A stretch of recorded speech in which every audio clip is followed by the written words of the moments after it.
네 번째 이슈를 좀 보도록 하겠습니다. 요즘 외국인 수급이 여전히 좋지가 않습니다. 자, 외국인 매도는 땡땡땡이다. 저부터 하고 싶은데요. 저는 외국인 매도는 구조적이다. 그런 쪽인데 계속적으로 매도를 할 거다. 이제 그런 의미 쪽이죠. 매도는 안 할 수 있어도 주식은 사기는 쉽지 않을 거다. 이제 그런 쪽인데 어제 외국인 투자가들이 뭐 1조 매수 잡힌 것 자체는 삼성전자 블록들 영향이고 곧바로 받은 것 자체가 팔거든요.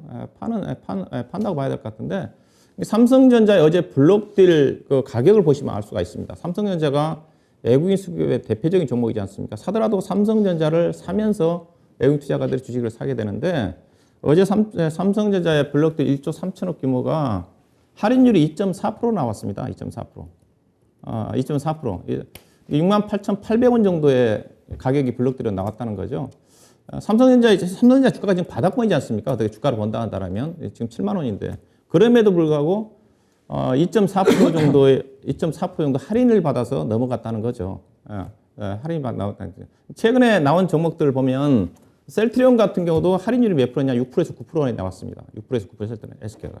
뭐 셀트리온 SK야 뭐 펀드멘탈을 평가하기가 쉽지 않지만은 그다음에 어제 나왔던 거예요. 두산 같은 경우도 거의 10%의 할인율이 나왔어요. 네. 10% 할인이 나왔고 삼성 SDS 같은 경우도 외국인 투자자들이 충분히 선호할 수 있는 종목인데 살 사람이 없다 보니까 6%에서 9% 정도 할인율 적용해서 나왔거든요. 그러다 보니까 그게 이제 시장에 충격으로 왔던 거거든요. 결국은 그런 것들 블록들이라든가 대규모 특히 삼성전자 같은 경우는 블록들 나오게 되면 외국인 투자가들이 주식을 적극적으로 사줘야 되는데 할인율을 밟은 만큼 외국인 투자가들이 그렇게 수요가 좋지 않다는 거죠. 그 부분 자체는 결국 수급에 있는 게 아니니까 돈이 있으면 좀 더 적극적으로 할인을 1%라든가 주가 낮으니까 뭐 1.5%라든가 받아갈 건데 그런 분야에 말씀 좀 드리고 싶습니다. 왜냐하면 제가 구조적이라고 하는 이유 자체가 일단은 전체적으로 금리 인상기이기 때문에 금리 인상기 쪽에서는 아무래도 신흥국 쪽에서 선진국 쪽으로 자금이 플로우 자체가 빠져나가는 게 일반적이니까 그런 또 부분도 있는 거고 그 다음에 이제 우리나라가 이제 MSCI 신흥국에 편입이 좀 되어 있는데 우리나라가 지금 비중이 이제 줄어들잖아요. 지금 왜 줄어드냐면 중국이 들어오니까 중국이 2019년도에 들어왔거든요. 그때서부터 보게 되면 우리나라 외국인 투자가 차지한 비중 자체가 계속 줄어듭니다. 현재 국내 시가총액에서 외국인 투자가 차지한 비중이 약 31.8% 정도 좀 되는데 가장 높았을 때가 최근 들어서 2020년도에 코로나 이전에 38.6%였거든요. 6%였는데 앞으로도 중국이 계속 비중이 늘어납니다. 중국 A주가. 중국의 A주가 비중이 아마 30% 정도까지 되는데 한 44%까지 올라갈 거예요. 중국이 올라가면 어디서 빼나가느냐? 우리나라하고 대만이거든요. 그래서 계속 지금 이제 우리나라가 아마 MSCI에서 차지하는 비중 자체가 약 12% 정도 좀 될 건데 10% 정도까지 떨어질 거라는 전망이거든요. 대신 2% 정도 떨어진 것 자체가 어디로 가느냐? 중국으로 간다는 거죠. 그 시점에서 사우디에서 폐임이 좀 됐기 때문에. 그래서 외국 투자가 매도 규모 자체는 저도 많지는 않을 것으로 보고 있는데 사더라도 약간 소규모에 그칠 거다. 그래서 외국인 수급에 기댄 주식시장 자체는 쉽지는 않지 않겠는가 하는 게 제 생각입니다.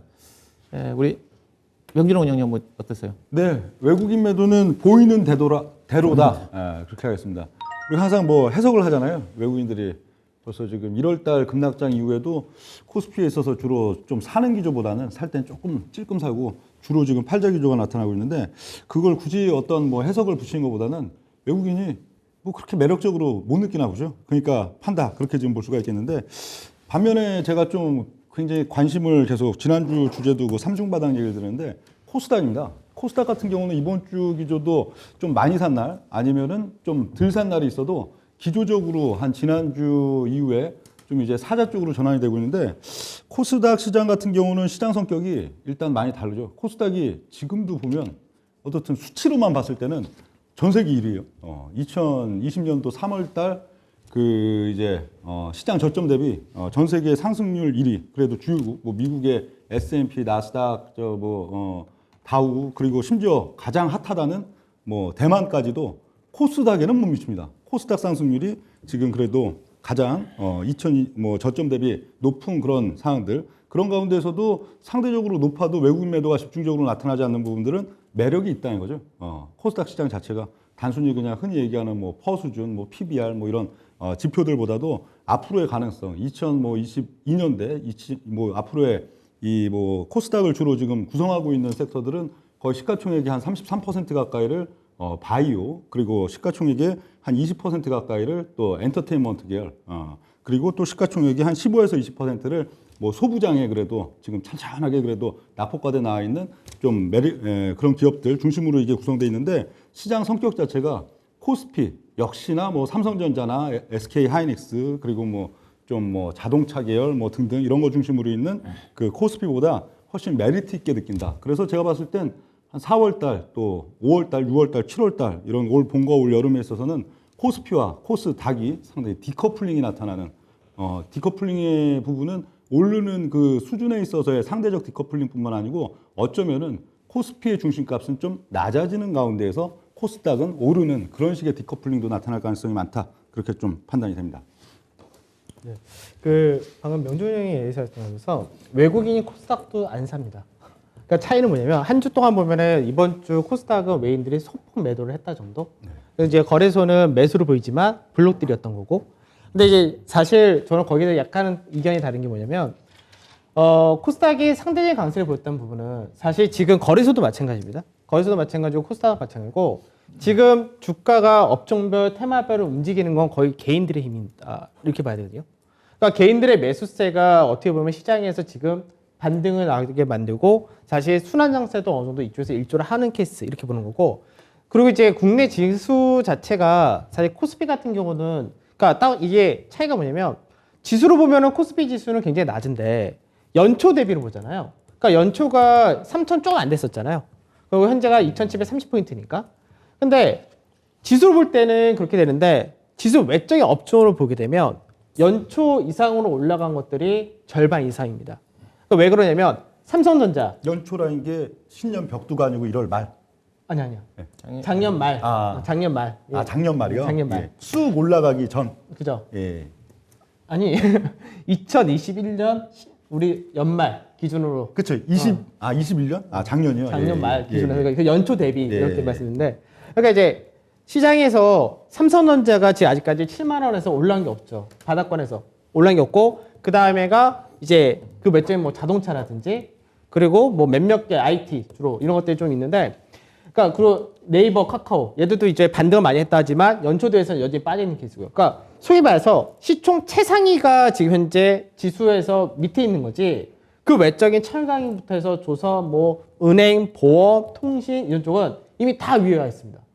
그러니까 지금 시장 자체가 지수로 볼 때는 박종현님 말씀하셨던 것처럼 외국인들이 현재 계속 팔고 있으니까 이것 때문에 못 가는 거고 지수는. 근데 코스닥에서도 왜 강세가 코스닥이 상당히 돋보이냐면 코스닥은 지수를 끌고 내려갈 녀석이 없었던 거죠. 그쵸, 왜냐면 다 빠졌는데 예. 2차 전지가 반등하고 그다음에 소부장도 반등하고 예. 그다음에 이제 제약바이오도 반등하고 이게 코스닥에서가 딱 5개 정도가 크게 묶이는데 이쪽이 돌아가고 하는데 이것 자체도 개인들 한번 이슈가 들어오기도 했었고 이런 순환이 도니까 그래서 그 흐름이 비슷하다가 오지 지금 현재는 지수만 갖고 판단이 좀 이르지 않나 그렇게 생각이 좀 드는 거고 그 이제 구조적인 부분에서 이제 외국인들이 현재 지분이 약 30에서 31%잖아요.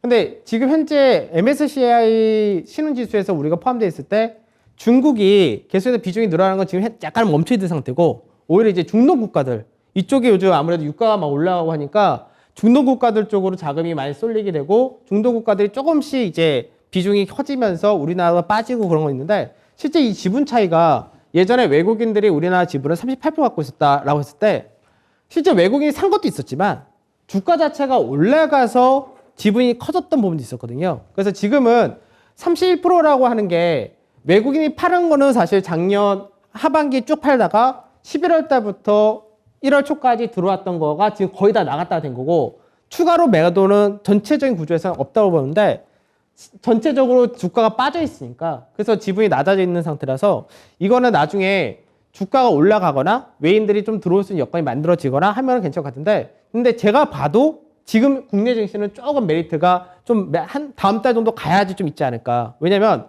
전 세계가 다 20% 정도 사실 다 빠졌잖아요. 빠지다 보니까 처음에는 이렇게 빠지기 전까지는 국내 증시가 밸류 메리트가 있었는데 다 빠지다 보니까 유럽도 싸고 중국도 싸고 미국도 밸류 부담을 벗어났던 거죠. 그러다 보니까 좀 더 아무래도 성장성이라든지 선진 지수에 포함이 되어 있는 그쪽으로 먼저 간 거고 그쪽에서 어느 정도 이제 반등이 나오고 시장 자체가 안도렐이 나오고 불확실성 없어지면은 좀 돌아가지 않을까. 저 이렇게 생각이 듭니다. 코스닥 지수는 좀 마법 같아요. 매직. 그러니까 지금 코스닥의 종목들을 다 보면 대부분 좀 섹터들 종목들을 보면 보통 한 8 내지 10개월 전 내지는 뭐 좀 더 오래 걸린 뭐 섹터들은 한 1년 반 전 그때 이후로 조정 이제 확 받고선 아주 지금 뭐 몇 개월 동안 찬찬하게 바닥 만들어 놓고 이제 오를 준비를 대부분 하고 있는데 종목들만 보면 코스닥 지수 500포인트여야 될 것 같은데 지금 930 몇이잖아요. 고점 대비 그렇게 뭐 많이 빠진 폭도 아니죠.